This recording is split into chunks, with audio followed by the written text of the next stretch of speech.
ادھر آ جائیے اور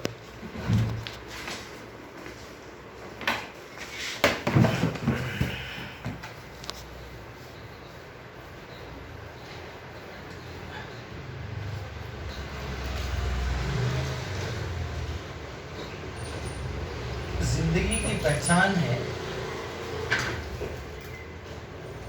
جسم کے اندر روح کا ہونا. اگر یہ دونوں ایک دوسرے سے الگ ہو گئے تو اس کو پھر ہم ڈیڈ باڈی، لاش بولیں گے. تو اللہ تعالیٰ نے اپنے دین میں، اپنے قرآن میں، اپنے پیغام میں زیادہ تر روح سے متعلق باتیں کی ہیں. جسم کے متعلق ہمیشہ لوگوں پہ چھوڑ دیا ہے کہ تم خود تحقیق کرو. میں اس معاملے میں زیادہ نہیں بولوں گا. جسم کے معاملے میں صرف اتنے ہی انسٹرکشن ہے جس سے روح کے خراب ہونے کے چانسز ہیں. خنزیر کا گوشت کھانے سے کچھ روحانی معاملات ہمارے بگڑتے، نشہ لینے سے کچھ بگڑتے، اخلاق سے کچھ روح بگڑتی. تو اس کے لیے بھی کچھ احکامات ہیں، اس کے لیے بھی کچھ احکامات ہیں. اس میں جسم کے لیے اللہ تعالیٰ نے اسلام کو رکھا ہے.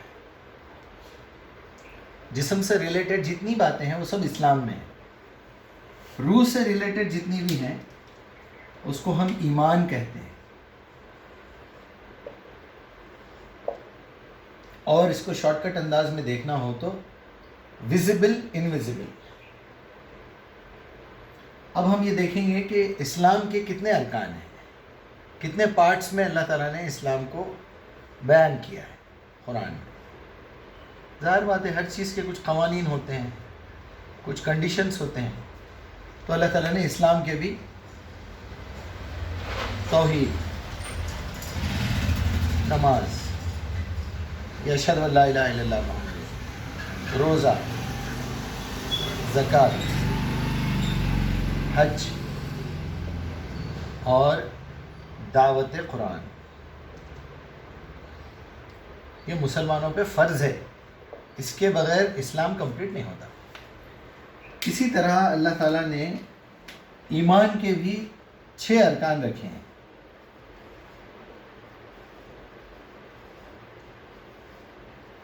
بیلنس ہے پورا. اللہ پر ایمان، فرشتوں پر ایمان، رسولوں پر ایمان، کتابوں پر ایمان، تقدیر پر ایمان، قیامت کے دن پر ایمان. یہ ہو گئے آپ کے انویزیبل چیزیں. یہ نظر نہیں آتی، یہ نظر آتی ہیں. اب اس کو آپ تھوڑا سا ڈیٹیل میں سمجھنے کی کوشش کریں کہ اسلام اور ایمان میں اصل فرق کیا ہے. تو یہی ہے کہ اسلام کا مطلب ہے فرما برداری، اوبیڈینسی.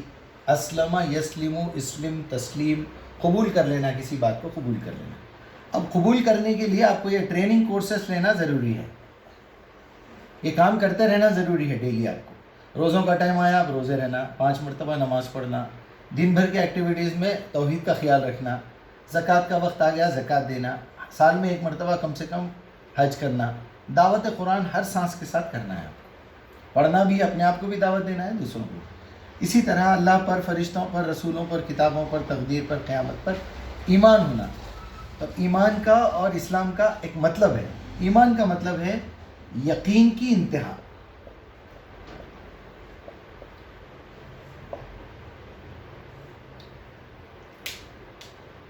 اگر ہم اسلام کے 3 حصوں میں سمجھنا چاہیں تو اس کے 3 حصے ہیں، پارٹس ہیں. اگر آپ ایک بچے سے کہتے ہیں کہ پانی لے کے آؤ، بچہ فوراً گیا اور پانی لے کے آیا، تو کیا ہے اس میں 3 چیزیں چھپی ہوئی ہیں. پہلی چیز ہے تفہیم، کہ بچہ آپ کی بات کو سمجھ گیا، فہم آ گیا اس کے پاس، آپ کے آرڈر کو وہ سمجھ گیا.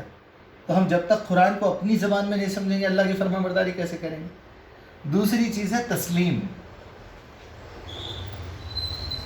دل سے قبول کر کے کوئی کام کرنا. اگر بچہ پانی تو پلا رہا ہے، بول رہا میں لے کے بھی آؤں گا، آرڈر کو بھی سمجھ گیا، لیکن اس کے دل میں کچھ خلجان ہے، کوئی اندر سے آمادگی نہیں ہے کام کرنے کی، چہرہ ٹیڑھا بنا کے کام کر رہا ہے، تو آپ کو سمجھ میں آتا کہ یہ نافرمان ہے، میرا فرما بردار نہیں ہے۔ تیسری چیز ہے تعمیل، فوراً عمل کرنا۔ اب آپ آرڈر دے رہے ہیں، 1 گھنٹے کے بعد وہ آرڈر پورا ہو رہا ہے، ٹال مٹول ہو رہی، تو فرما برداری نہیں ہے۔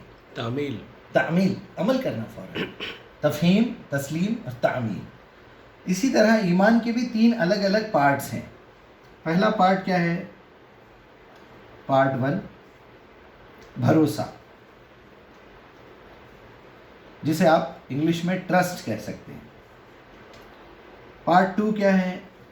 یقین، جسے آپ بلیو کہہ سکتے ہیں۔ تیسرا پارٹ ہے ایمان، جسے آپ فیتھ کہتے ہیں انگلش میں۔ دیکھیے انگلش میں بھی اس کی 3 کیٹیگریز ہیں۔ ٹرسٹ ایک چھوٹا ورڈ ہے، بلیو اس سے بڑا ہے، فیتھ اس سے بڑا ہے۔ اس کو عربی زبان میں بھروسے کو علم الیقین کہتے ہیں، الیقین، اور بلیف کو کہتے ہیں عین الیقین، آنکھوں سے دیکھا ہوا یقین، یہ کانوں سے سنا ہوا ہے، علم الیقین، عین الیقین۔ اور تیسرا حق الیقین، ایسا یقین کہ آپ کو بالکل آخری لیول پہ، کوئی صاحب اگر آپ سے آ کے کہیں کہ بھئی راستے میں ایک ایکسیڈنٹ ہوا، کالج گاڑی سے ایک موٹر سائیکل والے کی ٹکر ہوئی، موٹر سائیکل والے کے پیر کی ہڈی ٹوٹ کے باہر نکل گئی، خون نکل رہا تھا، تو آپ کو علم الیقین ہوا، ٹرسٹ۔ جو صاحب نے دیکھا اپنی آنکھوں سے ان کو عین الیقین ہوا، جس کی ہڈی ٹوٹی وہ حق الیقین میں ہے، تو وہ ایمان کے لیول میں ہے۔ اب آپ کو یہ 6 پارٹس کو یاد ایسا رکھنا ہے، ایسا پڑھنا ہے ڈیپلی کہ آپ یہ لیول تک پہنچ جائیں۔ تو یہ کیسا ممکن ہے؟ تو اس کا آسان فارمولہ یہ ہے کہ جب آپ قرآن کو پوری طرح اپنی زبان میں سمجھ جاتے ہیں تو علم الیقین میں پہنچ جاتے ہیں۔ جب اس پہ عمل کرنا شروع کرتے ہیں تو عین الیقین ہو جاتا ہے۔ جب وہ دنیا والوں کو آپ پہنچانا شروع کرتے ہیں تو آپ حق الیقین کے 1% میں آتے ہیں۔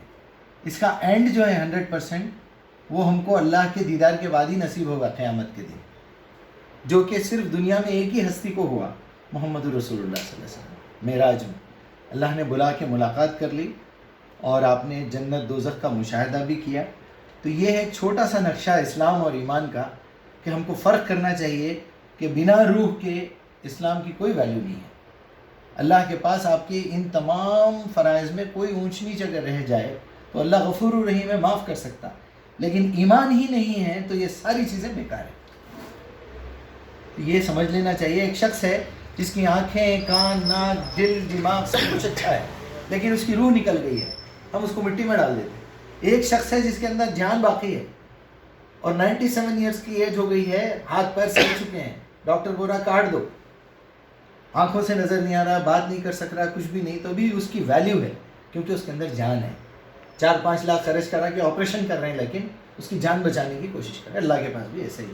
اسی کے ساتھ میں سمجھتا ہوں یہ بات کمپلیٹ ہو گئی۔ اللہ تعالیٰ سے دعا ہے، ہم استعانت کرتے ہیں کہ ہم نے جو کچھ بھی محنت کی ہے ہماری محنت کو قبول فرمائے، ہم کو ایسا علم حاصل کرنے کی توفیق ہو، اس پہ عمل کرنے کی توفیق ہو، اور لوگوں کو سمجھائیں ہم کہ اسلام اور ایمان میں کیا فرق ہے، تاکہ ہم ایک مسلمان ہو کے بھی اگر اسلام کے بارے میں نہیں جانتے اور ایماندار ہو کے بھی ایمان کے ارکان سے ناواقف ہیں تو ہم بہت غلط اور بہت ڈینجر مقام پہ کھڑے ہوئے ہیں۔ اللہ تعالیٰ ہم کو محفوظ رکھے، اور ہم سے کوئی اگر غلطی ہو گئی ہے تو اللہ تعالیٰ اسے معاف بھی کر دے، اور ہم کو اس کا ادراک دے دے کہ ہم سے کیا غلطی ہے۔ السلام علیکم۔